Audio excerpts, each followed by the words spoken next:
So just in case anyone sees me walking down the street in Dundee with my little mascot, this is my new man bag.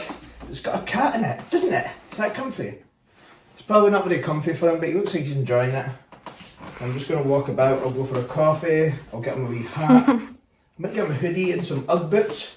Oh no, seems to be enjoying it. Oh no, oh no, oh no. Good morning team, what is happening?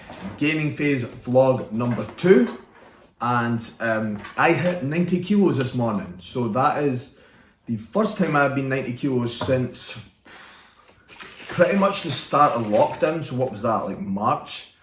So obviously dieting phase and back up, and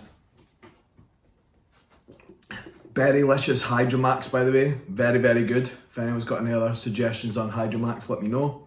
I'm basically drinking this just because I keep cramping, and good for hydration right before you train, which I'm training soon. Sorry, got distracted there. Yeah, so 90 kilos, and I will put up a before and after on Saturday or Sunday of how I was looking at 90 kilos last time and how I'm looking now. A lot tighter, a bit fuller as well, and I'm way stronger. So that's why it's very, very important, one, not to be overly fixated on weight. Excuse the kitten in the background. Not to be overly fixated on weight, because at the end of the day, it doesn't really matter. And 2, why it's very, very important to build muscle, because the more muscle you've got, the better you will look. It's just something to think about as well when you're in a gaining phase. The weight should be going up, and if it's been done productively, you're going to be in a very good spot. So I will throw up the photos on the screen just so you can see them. Also, how good is it that I can see my phone screen from my watch? Very useful for us vloggers. Yeah, I'll throw up the photos on the screen of my check-in. So still holding pretty well. What you will notice, I hold more body fat in my back. So you can see that the front is still staying relatively lean, or lean for where I am. The back, I can see a little bit more body fat coming on. That's cool, that'll happen. You do have areas like that. When you push up, we're basically looking to hold your leanest positions as best possible. So when your leaner areas start to look like they're getting a little bit fluffy, you know you've kind of pushed that a little bit too far. So that's the advice on how to push your body weight up. The rest of the vlog will just be me and the kitten pretty much, and me doing other random shit. I'm also going to speak about, oh god, camera's wobbling. I'm also going to speak about why less is more, and I'll go through sort of, well, why I'm saying that statement. So something that just popped into my head earlier on, but I was going through my logbook for the week, and obviously I know I've been training 4 sessions a week for 10 weeks, but something that just popped into my head as I was reading through it was, I have literally trained 5 sessions a week my entire life, and for the last 10 weeks I've been doing 4 sessions a week. That was down to a recovery, obviously injuries, etc. But something that just kind of hit home with me was that it really is how well you do stuff and not how much. And I think that's something I see a lot from like a training perspective with people, where they're like always adding more and more, but they never actually improving what they're doing.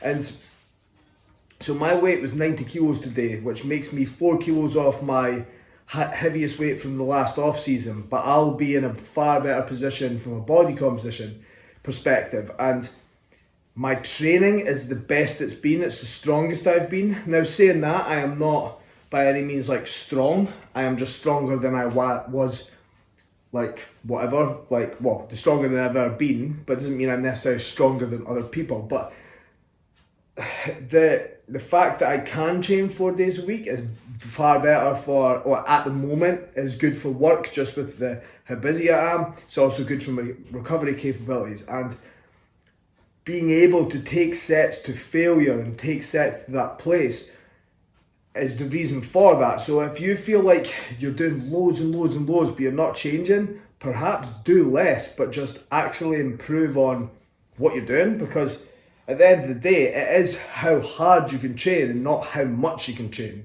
And I know people say like, oh, but I just love training, so I train more and more. I fucking love training, but if I was trying to train 6 days a week, I just physically couldn't. I wouldn't be able to recover from it. And that's something that like you need to look at. Like, is your training volume too much? If it's too much, there's going to be a lot of shit going on that's just junk volume. Oh, he's back again. He comes in, he just wants to steal the limelight, don't you? Look, you're on camera. You're on camera, little man. Like, yeah, your volume needs to be, not that your volume, sorry, needs to be that higher end. I just mean that your actual training performance has to be looked at, and you have to really improve that and really focus on just how well you're training and how well you're recovering, and are you actually going to failure on your sets, or are you just going in the gym and just kind of doing a couple of shitty reps here and there. So that's something that just really hit home with me earlier on when I was looking at my logbook, that if you really improve your training intensity and how well you train, you're going to be in a very good spot. And over the last year, it's certainly something that I've managed to do and just take my level of training to another level, which is always going to be beneficial.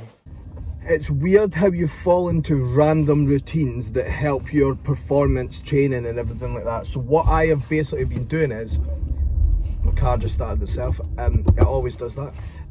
I have been listening to the same song coming into the car park every single day until I have a shit session. So I've been listening to Schoolboy Q, Oxymoron / Prescription Drugs, whatever it's called, which is very fucking good. But I've been listening to that. I've been putting my heated seat on because it's not particularly warm, and I don't know why. There's no science in this, but I find that just having that heat there makes me feel like I'm more warm as I go in. So I've been doing that, and I will literally just do that and do the same thing, park in the same car parking space pretty much until I have a shit session, and then I'll do something different, most likely change the song. And it'll be the same when I'm training. I've got the same songs playing on my top set, depending on if I've hit a good set the week before. I've got the same, like, X, Y, and Z. Like, do you know what I mean? Like, everything should be routine and set up for you to actually go into your sessions well. Like, the amount of times I say to people, if you go into your session and you just jump in and start lifting weights, it's going to be shit. You have to get yourself in the same positions constantly. You have to go into sessions feeling the same way. You have to be focused on the same things, and having those habits, those playlists, everything like that is going to be super helpful. The other thing that's been good is my client JJ is 8 weeks out from his shoot, and he has just been made redundant, which is obviously really shit, but it means that he's got time and he is now training with me constantly throughout the week, which is going to be really good for his prep because I'm a fair bit heavier than him.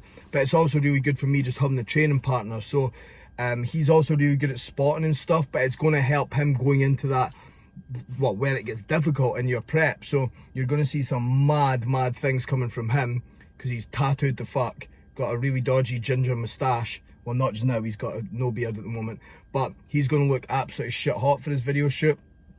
And that's the same, the big thing there is like having that training partner where, like, he's not as strong as me, but he trains very fucking hard, and that's all you need in a training partner. Don't train with people who are absolute mugs and fanny about too much. Train with people who either train hard or they are way stronger than you, but don't train with people who just want to speak about the weekend or want to speak about shit like that. You can have conversations, but you need to be in the zone for it. And far too often I see people in the gym just fucking about, so don't do that. And anyway, that's me got amped up to go smash a push session. So it's coming up to winter in Scotland, well, everywhere, and it's cold, which is shit, but it's one thing that is good is layers, so big jackets like so, and well, 40 layers on. Plus, if you want to get some good kicks, get yourself in on the A6. Good vibe, chunky, good fit. Perfect, but I don't mind, 'cause on the surface I look so fine. There's the wee guy. He's lying on my hoodie. He's refusing to move from it. When I grow up, whenever that is, I want a garden like my mum's, which is mad, and got loads of shit in it. It's very nice. As you can see over here, we've got a tree. This is a paper tree. This has always been here. It's got a nice little light in it. It's a mirror back there, up there, mirror. That's for me to look at myself. Got this wee house. It's just getting built. I'm on a bridge as well. Yeah, it's a bridge. Not sure why there's a bridge. It's cool though. The bamboo tree there. It's very Japanesey. Wait, that's a bamboo tree. When I'm old enough, this is what I'm going to have in my back garden. Maybe I'll have a gym as well though. If that's the end of the vlog. As usual, if anyone has got any questions, any content they'd like me to cover, just anything in general that you'd like me to go into more detail with, please drop me a DM on Instagram or head over to the website and have a look at all our stuff there. You can also email me or arrange a coaching call. So, as I said, any questions, please just fire away, and I hope you all have a great weekend, and I will see you next week on Gaining Phase vlog number 3.